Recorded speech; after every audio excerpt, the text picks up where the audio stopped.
Welcome on into the Wolverine.com podcast. Clayton Safey here with Anthony Broom and Chris Ballas on Thursday, February 5th.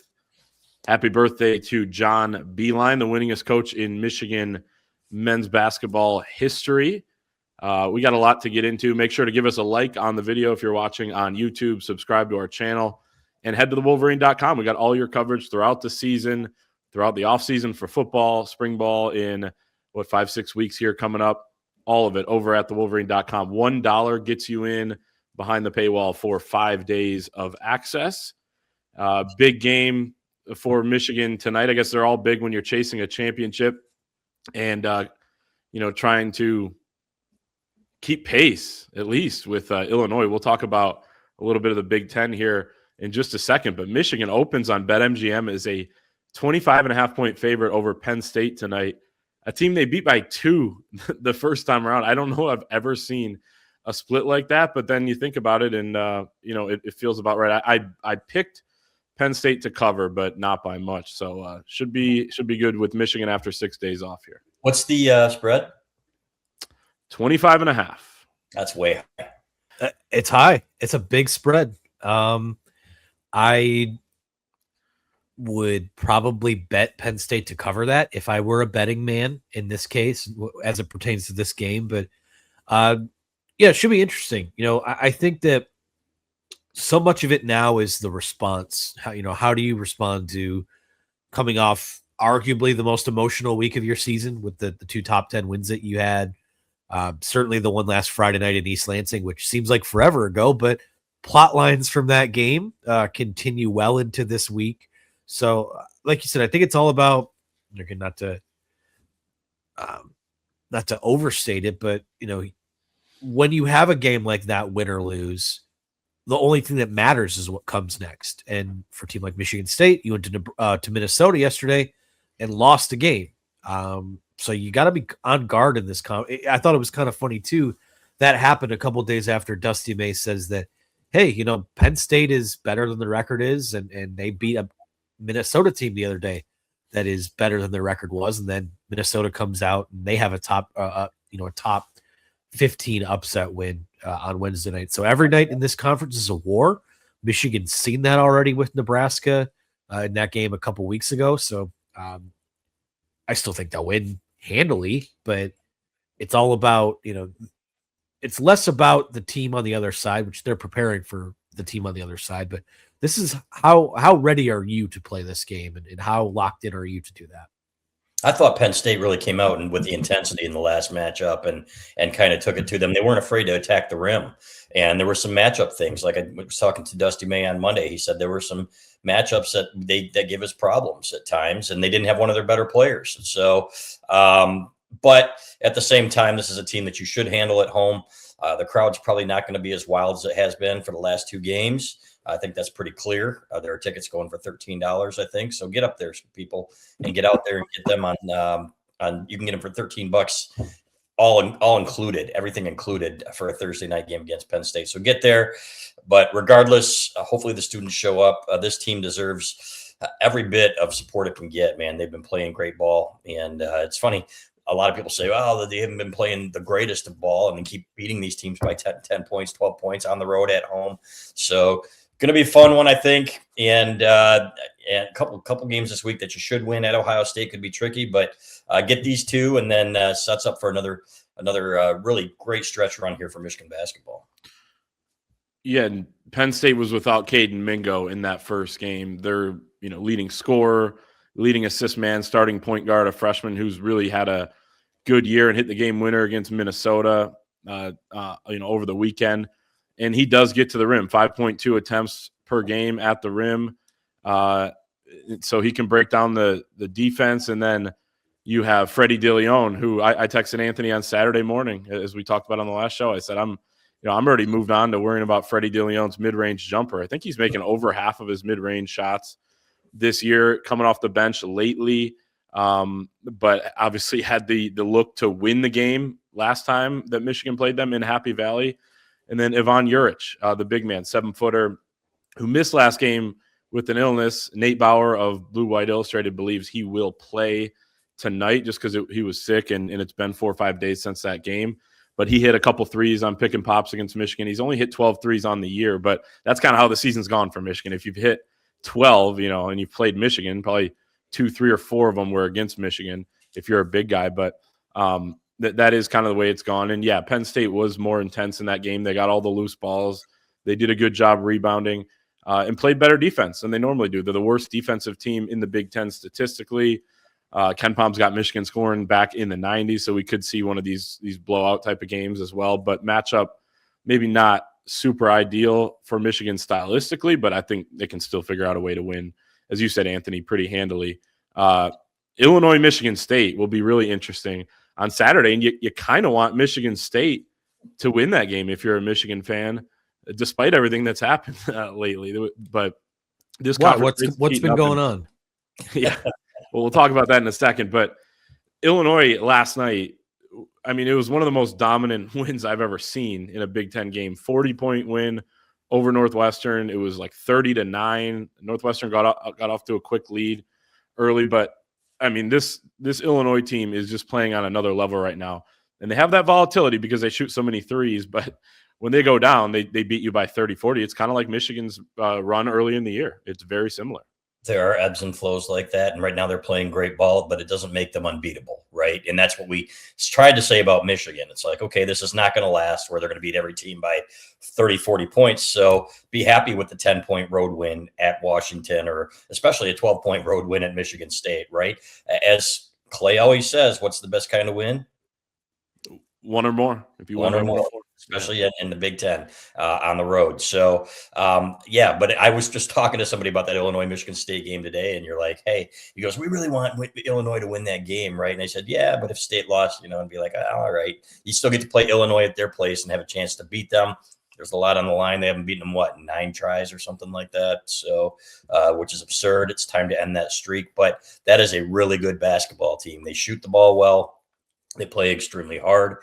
That place is going to be a snake pit when Michigan goes there. It's kind of hit or miss depending on the opponent. But, man, they were impressive last night. Northwestern has played some teams tough. And I forget who it was earlier in the year. Maybe it was Fred Hoiberg that said, that's they might not have the record, but they're pretty good basketball team. They play teams tough. Now, that's kind of hit and miss too, but they can play you tough.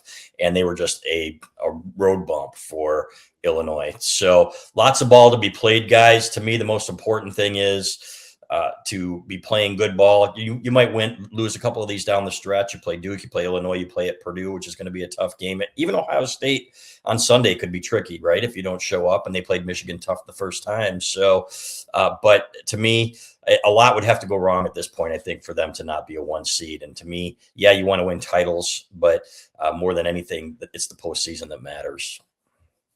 I would agree with that. And you look at this stretch that Michigan has coming up, and we talked earlier about how, for as fun and for as emotional as last week's 2 games were, you're now in a stretch where you have Penn State tonight at home. You've got Ohio State Sunday. You're going to play the Northwestern team that we were just talking about here, and you'll play UCLA, which it should be a 4-game run where you run the table. I would assume so, especially if you're able to get this one at Ohio State, which would be big before the next biggest week of the year, which is that week where you go to Mackey Arena and then you go to DC to play Duke on February 17th and the 21st, respectively there. So it seems like it happens this way every year in the Big Ten, where about this time of year, it looks like you have a team that's an absolute buzzsaw that's going to run away with it.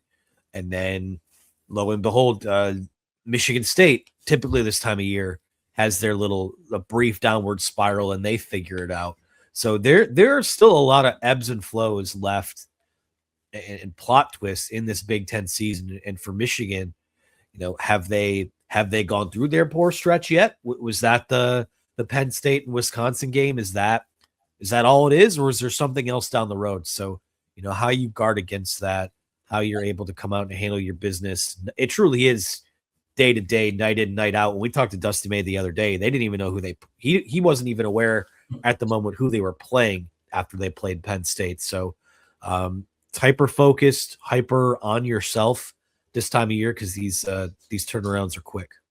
Do you believe that, Clay? Do you believe he didn't know he was going to I think then he kind of talked himself. He remembered as he was talking, right? But that Right. is how locked in these guys are. And it is kind of how you have to go about it, especially because they had such a long break. And he said on the radio this week that they're kind of using this as their bye week from Michigan State to tonight's game against Penn State. He's got the offensive coaches doing a deep dive into Michigan's defense.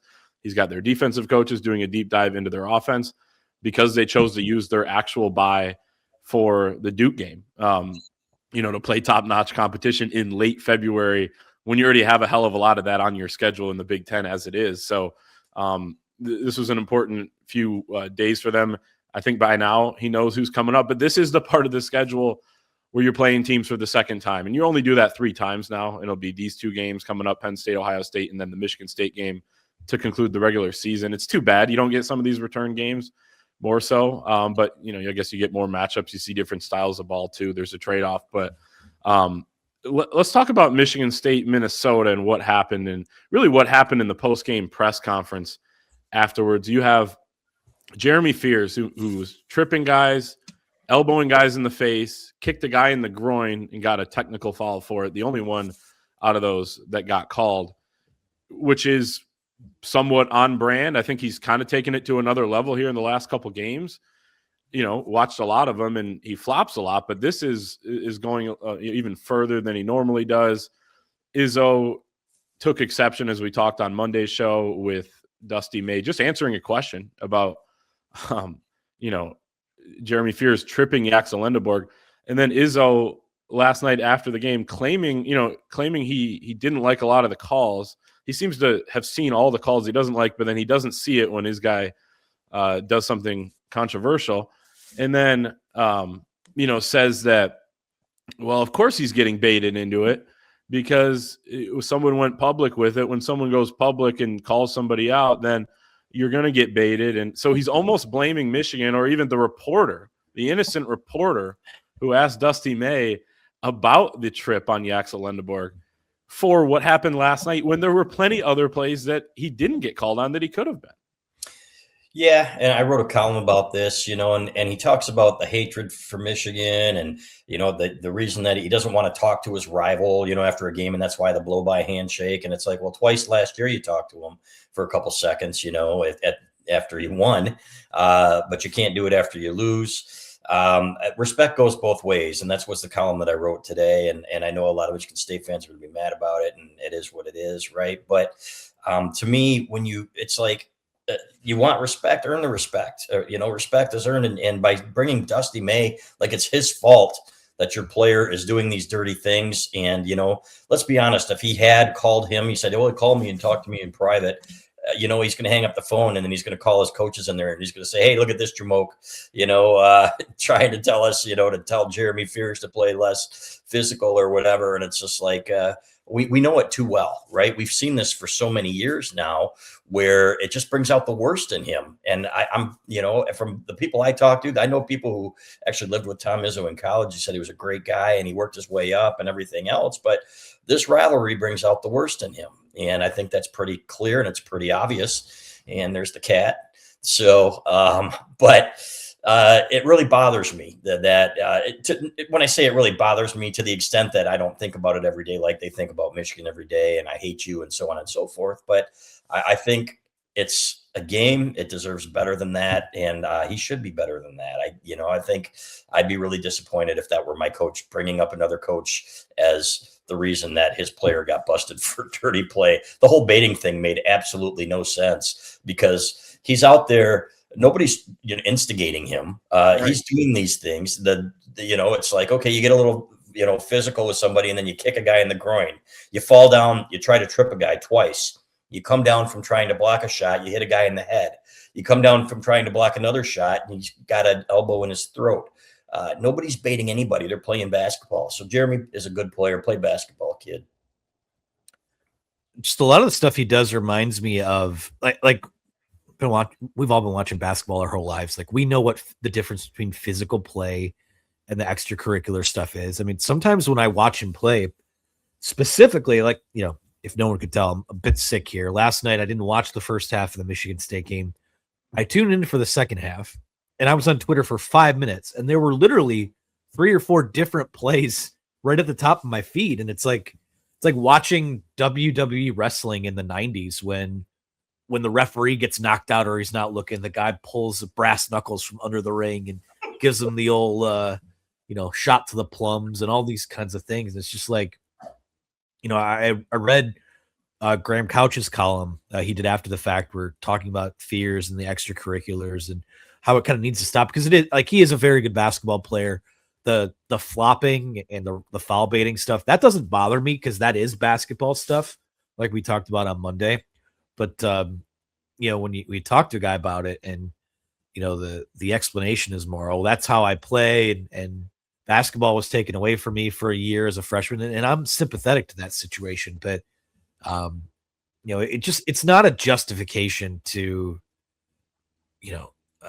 it's just not a justification for any of it. So to me, I just think that the Izzo stuff, it's all, it's kind of just like typical performance type of stuff from him, and the woe is me routine when things go well, and the how great am I when things go awesome. And it's just kind of a continuation of things we talked about earlier this week. So from my perspective, I just find a lot of the things hilarious, just the comments and how you match it up with the actual actions that have taken place. To me, it's more humorous than anything, but I don't know. That's self-reflection has never been a strong suit of his. So I find a lot of what they do amusing. Is that what you're saying, Anthony? That's what I was kind of going for. Yeah. That was a Mark D'Antonio special, wasn't it? Yeah. Yep. Fantastic. Well played. Well, I found it amusing. I didn't know I could have so much impact on the way a game that I had nothing to do with was called. But nonetheless, and the thing is about Tom Izzo after the game is both times on Monday in his press conference and then after this last game, he's admitted that there are things that Fears has done wrong. Yet then he just talks in circles and then throws some blame over here, but then blames Jeremy and kind of throws him under the bus. That's his fault. He's getting baited, but when someone comes out and publicly says something, then he's going to get baited, but it's his fault. And then I don't know if I'm going to start him next game. Oh, by the way, not to interrupt, they did bench him yesterday until they made a furious comeback late and thought they might have had a chance to win. So there was some accountability. Until they benched him until they saw Denim Wojcik out there, and they were like, okay, all right, get Fears back out. They have a serious problem. We're within 3 or 2. Let's see if we can steal this one. Yeah. So exactly. But no, Michigan State, they've lost a couple in a row, overtime against Rutgers. Big game for a lot of different people watching that one on Saturday night. Duke, North Carolina, also on Saturday night. So a bunch of good college hoops coming up in the next few days. But that one has implications for Michigan, obviously, as well, as they chase the Big Ten regular season title, one of a few goals that this team has. Let's talk about football a little bit. And that starts with the big game on Sunday. There's a big football game on Sunday. I don't know if you guys heard, but the biggest game of the year calls for a boost pack on BetMGM that's just as big as the game. BetMGM is rolling out the big game boost pack, and it gives you 3 different ways to boost the odds on your next big game bet. Here's how it works. First, log in, and your big game boost pack will be waiting for you. Next, add any big game bet to your bet slip and activate the boost token you want to use. And finally, if that bet hits with a token activated, you're getting extra winnings on top of your payout.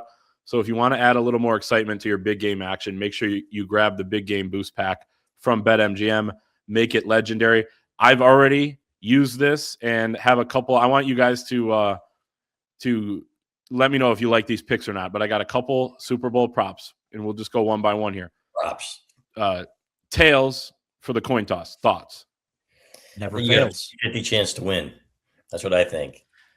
It never fails, right? Anthony, it won last year, so I'm a little even as I was celebrating last year when it won and the Chiefs Eagles, I was like, well, this is great, but next year it's if I go with tails again, it probably won't. But it is 50-50 still this year individually.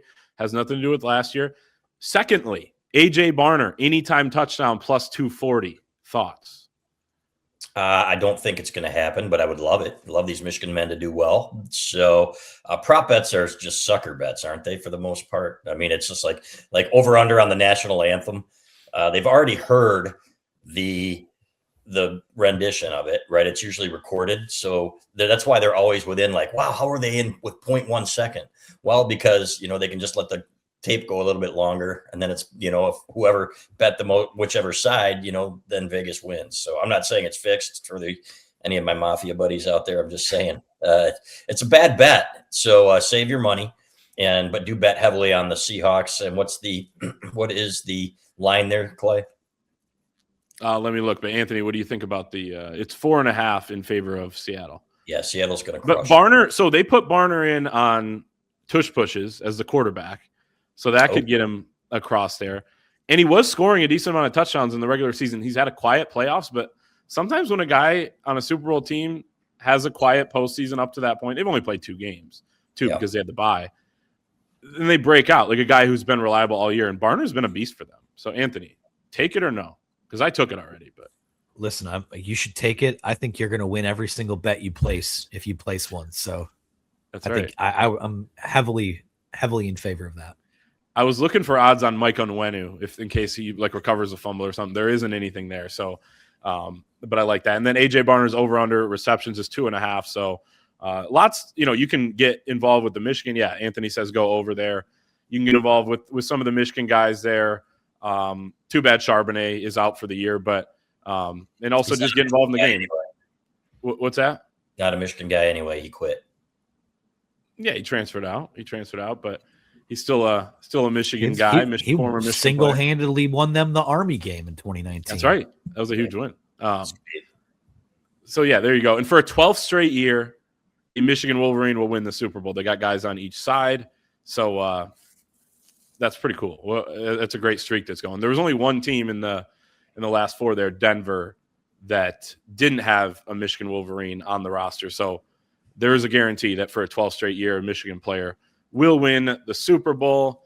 Let's talk some more Michigan football. Jason Beck, offensive coordinator, quarterbacks coach, joined John Jansen on the In the Trenches podcast on Wednesday and talked about a couple different topics. We have a couple audio clips courtesy of John Jansen, Brian Bush, the guys over on the In the Trenches podcast, talking about this first one, Bryce Underwood. So let's roll clip number 1, him talking about Michigan's quarterback. You can kind of see what a quarterback's thinking by how they're moving, what their feet look like in the pocket. And so it's the mental part of the position that is such a key for the quarterback, to have them dialed into what they're thinking, what they're reading, what they're reacting to, because as they have a high level understanding of that and feel comfortable, then they look at ease playing the position. If they're kind of racing and uncertain, then it looks that way with their feet. They're just fast to get out of the pocket or to take off running, or they're kind of all over the place with their feet. And so with any quarterback, it starts with what are they thinking, processing, understanding, and being able to do that at a high level. So there he took Jansen's question and kind of wanted to talk more generally about a quarterback, but I think it perfectly describes what the next step is in the development of Bryce Underwood. It's the mental side. It's reading the defenses. It's going through your progressions. What am I supposed to be doing? How do I do it? How do I do it under pressure? Not only game pressure, but also literal pressure. And I think that he can take a big jump. And Beck said in the interview, he thinks he's going to take a jump in his development going into year 2. Quarterbacks do from one year to the next as starters, but especially when they have so much room to grow because he's a freshman. But I think he'll take a big jump because he has actual game experience to lean on and understand, it was not going well when I was doing this. But now that I'm doing the things I'm taught here, I think he could really, really accelerate what that development looks like. So I love to hear that. And the mental side is definitely where he needs to grow the most. And he looked more comfortable in the pocket in week 1 than he did in week 12. And part of that is trusting your line, right? Part of that is trusting your offensive coordinator and your offense and your coaches and everything else. I think he's going to be extremely well coached. Coy Detmer's coming over, right? And so you're talking about another guy who knows what he's doing in the room with you. I trust Jason Beck. I think he's an outstanding young coordinator. So And the cliche that you make your most improvement between year 1 and year 2, especially is true, in my opinion, with quarterbacks. And I think we're going to see that with Bryce Underwood, who showed some flashes of brilliance last year, and who I think is going to feel much more comfortable with the adults in the room and this coaching staff. So I think he's an absolute stud. I still do. And for all the people calling him a bust after a freshman year, in which he had some of his outstanding moments, is ridiculous. He's going to be a really, really good quarterback here. I'm excited to see what he does behind a better offensive line and a better coached offensive line with more receiver help. Obviously, I think he's got that. And just the kind of competitor he is and the kind of athlete he is, I think it's setting him up for a big year. Yeah, it kind of lends itself to a lot of the improvements that he needs to make are very basic coachable things that you see on film. I know people want to make these grand proclamations about if a guy can do this or he's not cut out for that, but we talked about this a lot throughout the year, where there were those games this season where, I think of the Wisconsin game or the Washington game, which were about halfway through the year. So I think was improvement, where when he was on time and on task with his footwork and knowing where to go with the football, I mean, from the ground up, it just looked different than a lot of the other games. So I said before, I wasn't surprised to see all of that kind of slip in the bowl game, just because we can call this what it is now. Like, that was basically 3 weeks of babysitting and just having fun through all the things that were going on. But I think the biggest jump that he'll take, I've said this several times, is from his freshman to sophomore year. And I think it was a little later on in that clip where Beck actually says it's not even the biggest leap from freshman to sophomore year. It's from your first year starting as a quarterback to the second year. And, he's got a heck of a baseline there already. So it's good to see that. I mean, it was plain as day to anyone who watched what the issues were. So it's good to hear that it seems to me that's kind of going to be their starting point once they get him on the field. Yeah. And he talked about when things aren't there, okay, take off, go make a play and kind of play from there. But the mental side of it is the focus, like figuring out when, like, he can do all these different things physically. When do you do them? How do you do them? Right. It is so important. A couple more quarterback things he said. Braden Fowler Nicolosi, the grad transfer from Colorado State, who has started 27 games in college, the same amount that J.J. McCarthy started before he went into the NFL draft. He said it's important to address the depth because you never know what could happen. You're one play away. And what I found interesting, too, is he said we wanted to get someone with a lot of experience because you want to dedicate so many of your reps to the starter, Bryce, that you need somebody who doesn't maybe need all those reps in practice, that isn't just still developing and young, that can be ready to go when you do need them. And then Colin Hurley, the LSU transfer, who is still only 18 years old, despite being heading into his third year of college. He said, you never know. You want to take some of these guys and see which one pans out. You never can predict how a quarterback's development can go. So they've got a slew of young quarterbacks on the roster as well.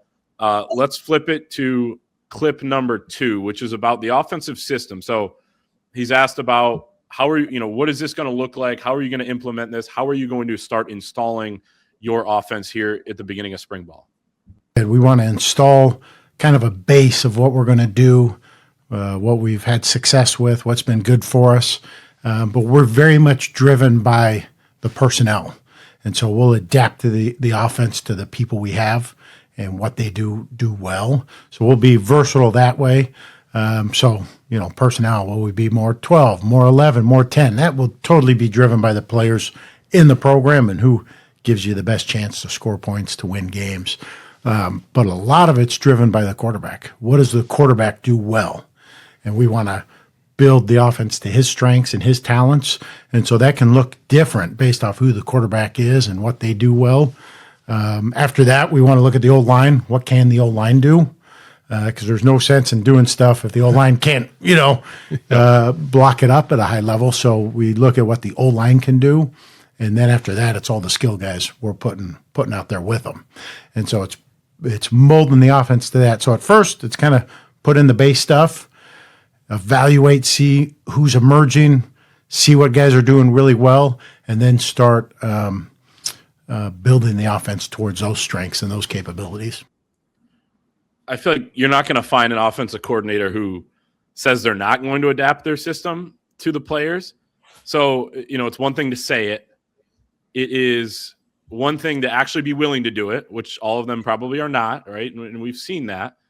It's another thing to actually know how to do it and to have done it before. And, Jason Beck was at Syracuse, and then he took over at Syracuse as the offensive coordinator in 2023. So he was already there for a few years. He knew a lot of the personnel. But then he goes somewhere completely new, New Mexico, in 2024, and had to implement that. And they had the number one total offense in the Mountain West that season. And then last year he brought his quarterback with him, Devin Dampier, but then to come to Utah and adapt again to the personnel and rush for 6 yards a carry, which led the country, and, be number 4 in the country, both scoring offense and total offense in the Big 12, which is a pretty good conference last year. He knows how to do it. So I kind of like that. Like, there's something to be said about a guy that's been somewhere for 7 years and he's developed, and they flipped to page 3, 4, 5, 6, 7, 8 in the playbook. But it's another thing in this era with a bunch of new players you're going to have every year to have the experience doing this. And let's be clear, Kyle Whittingham did say we're going to run the power spread, right?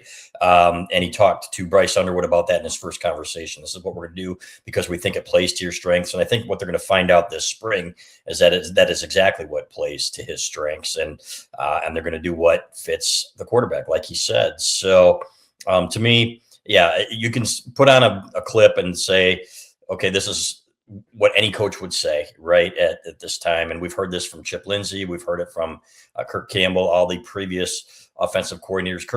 Chip Lindsey was not running the offense that he would normally run, right? It was clear that Sharon Moore had heavy influence on what he was running here. That's not going to be the case.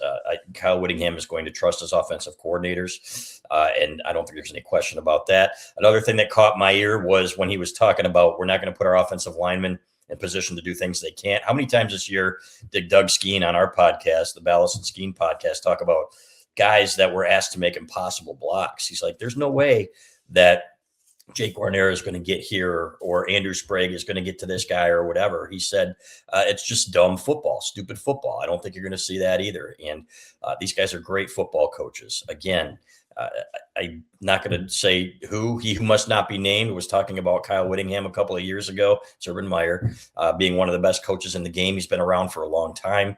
He is an elite football coach, and people who want to try to disparage him based on his record at Utah, which is, by the way, fantastic anyway, can do so at their own peril. He's going to win big here. I really believe that. And I just wish he were a little bit younger. At the same time, I have no doubt in my mind that this offense is going to be worlds better than it was last year. Yeah, and I think they're going to find, and I'm trying not to overhype it, but really when you stack the two rosters up against each other, I think what they're going to find is that they, as in Jason Beck and the offensive staff and the guys who came over from Utah, they're going to see that they have a lot more talent to work with than what they had at Utah last year. And the Utah offense was a buzzsaw. I mean, they ran the ball for, I think, a little over 270 yards per game. Devin Dampier, Jason Beck did a great job kind of tamping down his interceptions and emphasizing his strengths. And, obviously JJ Buchanan was part of that as well as a freshman pass catcher. So I'm very bullish on what this will look like now in terms of, what the pass run splits are or what any guy's stat line looks like. I'm not sure, but you just you get the sense. And I know there are some people who aren't happy with us when we kind of drag the other staff on the way out the door, but it's just so clear to me that the guys that are in this program now are just much better teachers of the game of football. Just in the aggregate, it's not even close. And that's not singling anyone out in particular, but I think there's a lot of conviction in there that they're going to be able to pull something out that could be playoff good. We'll see, but I think it will be much improved. Mm-hmm. They got to go do it, but I mean, it feels like they're set up to do that. Signing day. Also, can I say one more thing? Yes. Chris, you might get this reference. Jason Beck kind of sounds like Buck Martinez. Can you hear it? Who the hell's that? Buck Martinez. Yes, I can. Absolutely. Baseball manager and then a baseball commentator. You're talking about the voice. the voice. Yes, 100%. And I was trying to think. I'm like, boy, he doesn't sound like I expected him to sound. But 100%, Anthony, you're absolutely right. That's a great call. It clicked. Stuff. I had a Triple Play Baseball 2000 as a kid, and that was the one where you could play the home run derby as a miniature, like inside the living room. And I just remember Buck Martinez yelling about, "Oh, that ball is way gone." That's awesome. Buck Martinez, not to be confused with Buck Naked, the porn star name that Jerry Seinfeld would have used if he was a porn star, or was that Costanza's? I can't remember. I don't know, but we're off track. Sorry. Yes, we are. We are. Signing day came in and went on Wednesday. Michigan with the number 11 class in the country. They moved up a spot here late. 2 5-stars, 10 4-stars, blue chip ratio of near 50%. One of the lower ones in a few years, but 3 5-stars really in the class if you count Celeste Moa, who was enrolled and maybe attended a couple classes at Utah before transferring, but it hadn't really been a college football player or much of a student to that point. So he's still in your freshman class here. So a really good class. I was reading Pete Nakos' article over on On3 yesterday, kind of going inside the 2026 recruiting class and the crazy stories that came about and kind of just the inside information from some of the guys who are negotiating a lot of the deals with these players. And USC finishes with the number 1 class in the country, obviously number 1 in the Big Ten as well. They spent, according to 13 GMs or staff members that Pete talked to, the guess is around 10 to 12 million for the freshman class, which kind of gets you thinking, like, how much do you want to dedicate to your freshman class? Because it's not the only thing that's important anymore. Georgia signed 1 5-star this year, and I was looking back a few years. You know, it was 4, it was 4, it was 3. Like there was a year where it was 5 or 6. The game has changed. The talent's more spread out.